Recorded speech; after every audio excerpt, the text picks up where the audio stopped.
OLS। अॼु असां हिन सबक में सिखंदासीं इज़ एम ऐं आर जो इस्तेमालु करणु। टू बी वर्ब्स यानी फ़इल हुजणु। इज़ एम आर ही टे लफ़्ज़ फ़इल हुजणा आहिनि यानी टू बी वर्ब्स, ऐं ही टे लफ़्ज़ प्रेज़ेंट टेंस में इस्तेमालु थींदा आहिनि यानी ज़मान हाल सादो में। इज़ एम ऐं आर इस्तेमालु थींदा आहिनि ज़मान हाल में ऐं ज़ाहिर कनि था हालत या मौजूदगी कंहिं माण्हू या शइ जी। ही छा था ज़ाहिर कनि? ॿ शयूं, हिकिड़ी हालत ऐं ॿी मौजूदगी, जेका असां अॻिते हली सम्झंदासीं हिन वीडियो जी आख़िर में।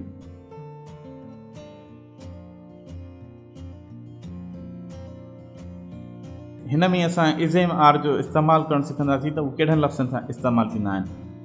ही, शी, इट या हिकु नालो अचे त उन जे आॾो असां इज़ रखंदासीं यानी उन जे आॾो असां इज़ जो इस्तेमालु कंदासीं जेकॾहिं जुमिले जी शुरूआति में ही, शी, इट या को बि हिकु नालो अचे। पहिरियों असां जुमिलो ठाहियूं था ही ते। मिसाल तौरु ही इज़ अ डॉक्टर, हू हिकु डॉक्टर आहे। हाणे लफ़्ज़ ही जे आॾो असां इज़ इस्तेमालु कई आहे ऐं उन खां पोइ जुमिले खे असां मुकमल कयो आहे। यादि रहे त ही, शी, इट या हिकु नालो अचे त उन जे आॾो लाज़िमन इज़ इस्तेमालु कंदासीं, पोइ जुमिले खे मुकमल कंदासीं। शी इज़ एट होम, हूअ घर में आहे। हिते लफ़्ज़ शी सां बि असां इज़ इस्तेमालु कई आहे। इट, हाणे असां इट जो जुमिलो ठाहींदासीं।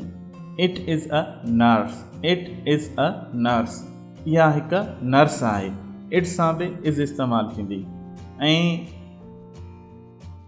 हिकु नालो यानी सिंगुलर नाउन, इस्म वाहिद, Hasnain is a clever boy, Hasnain हिकु होशियारु छोकिरो आहे। हाणे नालो आहे हसनैन, इन जी जाइ ते असां कहिड़ो बि नालो इस्तेमालु करे सघूं था, पर हिकु नालो वाहिद हुजे ऐं उन जे आॾो असां इज़ जो इस्तेमालु कंदासीं। हाणे असां एम खे सम्झंदासीं त एम कहिड़नि लफ़्ज़नि सां इस्तेमालु थींदो आहे। लफ़्ज़ एम सिर्फ़ु ऐं सिर्फ़ु हिकु ई लफ़्ज़ सां इस्तेमालु थींदो आहे, उहो आहे आई। जुमिले जी शुरूआति में असां आई रखंदासीं, उन खां पोइ M, I plus M, I M. जुमिलो आहे आई एम बिज़ी, मां मसरूफ़ आहियां। जीअं त हिन जुमिले में असां आई रखी आहे, उन खां पोइ टू बी वर्ब एम रखियो आहे, उन खां पोइ जुमिले खे मुकमल कयो आहे। अहिड़ी तरह सां असांजा हिन आई ते मुख़्तलिफ़ ॿिया बि जुमिला इहा आहिनि जिन में एम इस्तेमालु थींदी। आई एम फाइन, ऐं यादि रहे त आई सां सिर्फ़ु ऐं सिर्फ़ु एम ई इस्तेमालु थींदी। आई एम फाइन माना मां चाक़ आहियां। I am at playground, मां रांदि जे मैदान ते आहियां। I am in the office, मां दफ़्तर में आहियां।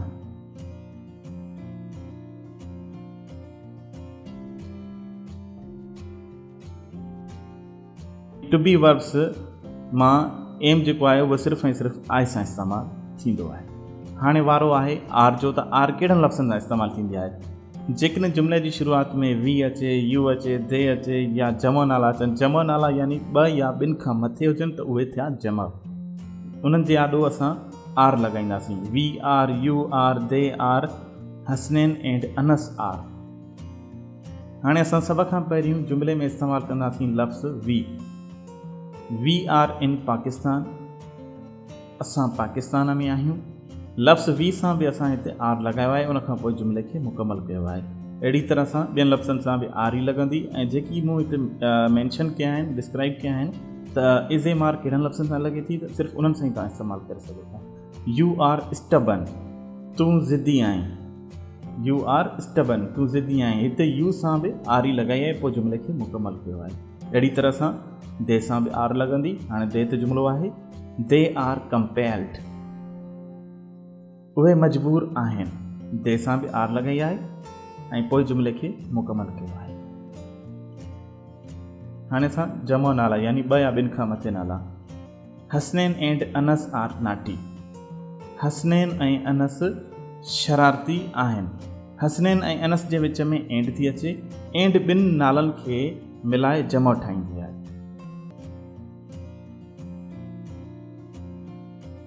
यादि रहे वी यू दे या जमा नाला अचनि त उन्हनि जे आॾो असां आर इस्तेमालु कंदासीं। इहो हुयो इज़ एम आर जो इस्तेमालु, त हू कहिड़नि लफ़्ज़नि सां इस्तेमालु थी सघनि था। हाणे असां सम्झंदासीं त हालत यानी स्टेट ऐं मौजूदगी यानी एग्ज़िस्टेंट खे कीअं सम्झूं, इहे छा आहिनि। सभ खां पहिरियों असां एग्ज़िस्टेंट खे सम्झंदासीं। जुमिलो आहे वी आर इन पाकिस्तान, असां पाकिस्तान में आहियूं। ॿियो जुमिलो आहे he is in the classroom, हू क्लासरूम में आहे। हिते चवे थो असां पाकिस्तान में आहियूं, हू क्लासरूम में आहे, यानी मौजूदगी। तव्हां कंहिं जाइ ते मौजूदु हुजो, दुबई में, लंडन में, गाॾी में, बस में, जहाज़ में, स्कूल में, क्लासरूम में, इहा मौजूदगी आहे जंहिंखे असां इंग्लिश में चवंदासीं एग्ज़िस्टेंस।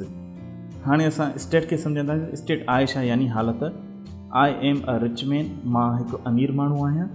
ॿियो जुमिलो आहे यू आर अ बेगर, ॿियो जुमिलो आहे यू आर अ बेगर, तूं हिकु फ़क़ीर आहीं। हिते ॿुधाए थो त I am a rich man, इहा हिकु हालत थो ॿुधाए त मां अमीर आहियां या ग़रीब आहियां।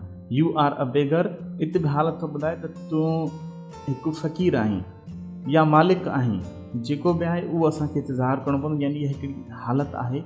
अमीर, ग़रीब, सुठो, भलो, बुरो, होशियारु, ज़हीन, ग़रीब, इहे सभु हालत आहे। मिसाल तौरु मां अमीर आहियां, मां ग़रीब आहियां, मां फ़क़ीर आहियां, मां सुठो आहियां, मां आसूदो आहियां ऐं मां सुठो दोस्त आहियां। इहे सभु छा थो ज़ाहिर करे, हालत थो ज़ाहिर करे। हीअ असांजो हुयो to be verbs is am are ते पहिरियों हिसो, ऐं इंशाअल्लाह ॿियो हिसो जल्द ईंदो ऐं उहो बि ॾिसणु न विसारींदा। ऐं उमेदु तव्हांखे हीउ वीडियो तमामु ज़रूरु पसंदि आयो हूंदो ऐं असांजो यूट्यूब चैनल ज़रूरु सब्सक्राइब कंदा। Thanks for watching. अल्लाह हाफ़िज़।